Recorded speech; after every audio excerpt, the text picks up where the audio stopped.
me to distinguish, which is nirvana. I mean, what is nirvana? What is samsara, active samsara, and what is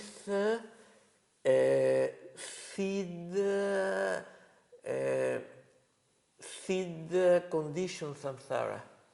I think according to Grove, nirvana is holotropic, samsara is helitropic, and seeds of samsara is three main passions. Something like that. Yeah, but, roughly speaking. Yeah, but the thing is, it doesn't correspond to what in Dzogchen or in Mahayana Buddhism is any of these things.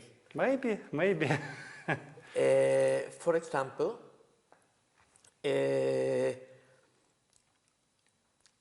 he has this idea of this idea of coex or coex, how you pronounce it? System of condensed experiences. Yeah. Coex? Yeah, coex. Okay. I think this is a very interesting idea. And when among all these coex, he has this perinatal or perinatal matrices, matrices, and that are matrix 1, matrix 2, matrix 3, and matrix 4. And then in matrix 1 and 4, you have different kinds. Yeah, some that he deems positive and some that he deems negative. And 2 and 3 are always negative. Well, to begin with, this idea that there are some matrices which are positive and some which are negative, I don't agree, because a positive matrix is pleasant, so you cling to it. So it can turn into the Arupa Lokas, the formless realms, which is what the teachers of the Buddha Shakyamuni were able to attain, and he left them because he realized that there was no realization on that. Yeah.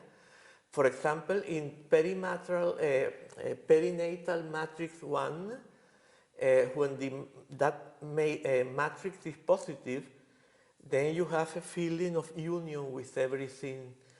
And that might either be an Arupa Loka, a formless realm, or it could be a state which the Dzogchen teachings call Kunji, then, or Kunji Lummaten, the neutral base of all. And that is a state which technically belongs to samsara. Why? Because in Dzogchen we have 4 types of avidya. Avidya, I use the Sanskrit or Marikpa in Tibetan because it means unawareness or ignorance. That's the first type of avidya. But the other ones are delusion. So again, we have terminological problem. If we render it etymologically as unawareness or ignorance, we are obviating the fact that it involves delusion. Yeah? The first type is just unawareness of our own true condition. Why? Because of a factor of stupefaction called Mongcha in Tibetan, which has always been going along the stream of mind of sentient beings and has always been preventing the recognition of the true condition. Stupefaction is something that doesn't allow you to understand or to perceive clearly. Like, for example, opium is a stupefying agent, yeah? Or if I go, yeah, and you get frightened, yeah, also you don't understand what's going on, you get absolutely confused for a moment. And that has been going with the stream of mind of sentient beings since beginningless samsara. And the Buddha was in that state before coming to Buddhahood.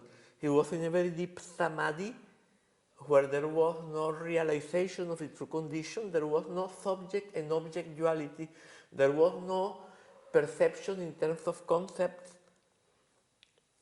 It seemed something that could be very similar to the definition of enlightenment, but he was enlightened out of that. Because when luminosity is shown, that is when perception arose from that state, he recognized it non-dually rather than perceiving it as something external. If he had perceived that as something external, then that would have been the second type of avidya, the subject-object duality, which is by giving the illusion of reality to a super subtle concept that is called Trimandala in Sanskrit and Korsum in Tibetan. It produces the subject-object duality. And then there is a third type of avidya, which is taking us through this concept that Descartes called intuitive and also Locke called intuitive, and Acharya Dignaga called them Artha Samanya, Dönchi in Tibetan. If, for example, I see the door and I know it's a door, even if I am not thinking in terms of discursive thought, this is a door. I see it and I know it's a door. Yeah? And then that is the cause of the illusion of plurality, of a reality made out of countless substances. Yeah? This figure ground mind is always taking something as figure and leaving the rest as ground, and that figure is understood in terms of a subtle concept, and then we believe the concept is the figure. The figure is the concept, and all that is delusion. Yeah. So in Kunji, we have only the first type of unawareness. The first type of avidya, which is unawareness, which is because of this factor of stupefaction, and that is a transpersonal condition. None of these transpersonal people distinguish the different types of transpersonal condition. That's the main basis of error for me. Then there are the actively samsaric transpersonal conditions, which are altogether different. When you take this kunji as object, a subject arises and you perceive this infinity or infinitude as subject, and you feel you are that infinity, you feel proud. That is the highest realms of the gods, which is a psychological way of speaking in terms of the symbology of ancient India, but also of Greece. Yeah, in Indo-European general view somehow. You are totally under delusion, and this is the worst delusion because you are totally under delusion and you believe that you have gone beyond delusion.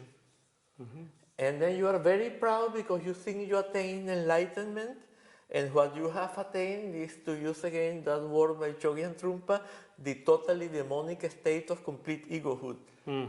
Yeah? And that difference is not made either by the descenders or by the ascenders. Then you believe, for example, that a positive perinatal matrix 1 is Please something... continue, I change battery, continue. Okay. Then I go to take a pee. Yes, okay.